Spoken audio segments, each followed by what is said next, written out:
So tell us your name and what year your family and you started coming to St. Andrews. Well, my name is Constance McIntyre, better known as Connie, and we've been at St. Andrews since 1969. Yeah. And that was in the initial building on Valor, right? So about Yes. how many people were typically here on a Sunday in those days? Well, it started out, pretty slow because Father Haynes didn't come until before he came. I guess the congregation must have gotten angry or something, and a lot of people left. And when he came down from Canada in 1969, there were 15 people left in the church. The temples were there then, yeah, and they were the only ones that hung on regardless of all the problems it was having. And yeah. what do you think drew people to St. Andrews back then? Well, it was a new priest for one, and with so many people who had left, he would take off in the afternoon and go and round up all those former church members and get them all to come back. And I took care of his two small boys that he had then, and he was widowed by that time, Okay.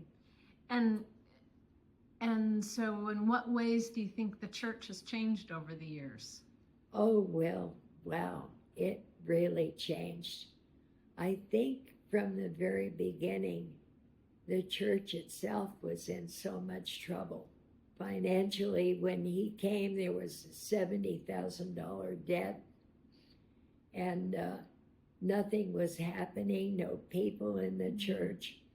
When I started, he made me right away the head of the, what they call Episcopal Church Women. I don't think that organization even exists anymore. But then we started doing things like having dinners and things like that. But it took him really, he was the one that really built the church back up again to at least 100. There might have been more than that. I don't remember, but we got it, so it was really running well again. And you emailed me a little bit about the fundraising you did. Yes. Tell us about the fundraising. Oh, when people that first got to St. Andrews realized that, they had a big debt to face. And, we had a great treasurer then, and there wasn't a vestry yet. They were called the Bishop's Committee. Oh, yeah, because they were still a mission at that point. Right, yeah. Right. And so he told us of the dire straits that the church was in, and with the loss of so many members and everything. So that's when all of us newcomers ended up being more fundraisers for the church. And we would do everything we could. We'd have progressive dinners and, all kinds of festivities to make a little money for the church. But one of the best things was we used to put on melodramas. And Father Ralph was always the villain because he had this long black cape that he brought down from Canada. And so he always made the perfect villain. And we did that 2 or 3 times, and we performed down at St. Peter's because they had the fellowship hall that really looked the part. And it had a stage. Yeah. So what came first? The food pantry, the senior center, Meals on Wheels? Do you remember? Well, let's see.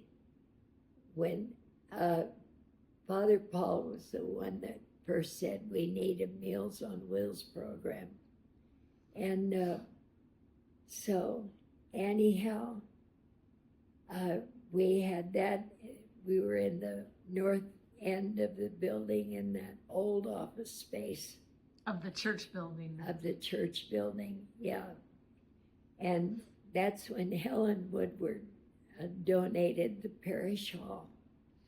And it had to be for seniors during the week for the senior lunch program, which was federally funded. And we needed that program to pay for the kitchen because Meals on Wheels couldn't do that. Oh. And so we worked together at that time. And we started getting, once in a while, we'd get a worker from across the street, which used to be a big nursery over there. And they'd come and they would be so tired, and you could tell they hadn't had anything to eat. If I had any extra meals, I would certainly give it to them.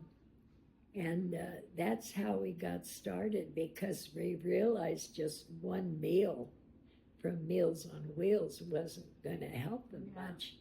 Yeah. And it started by getting extra food, and we'd put the food in bags and put them in Father Paul's closet, which was in the little house.